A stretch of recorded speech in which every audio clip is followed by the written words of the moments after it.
আসসালামু আলাইকুম।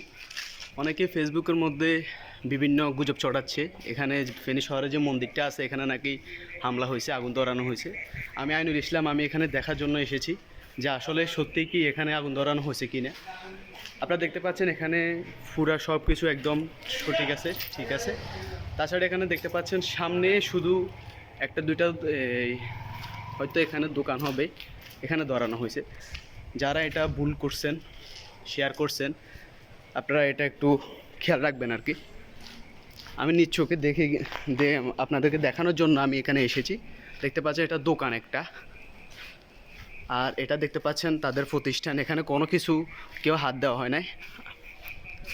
আপনারা দেখতে পাচ্ছেন এখানে এটা বাঁশপাড়া, আপনারা লোকেশনটা দেখতে পাচ্ছেন, এটা বাঁশপাড়া কোয়ার্টার। এখানে কোনো হামলা হয় নাই, কোনো আগুন ধরানো হয় নাই।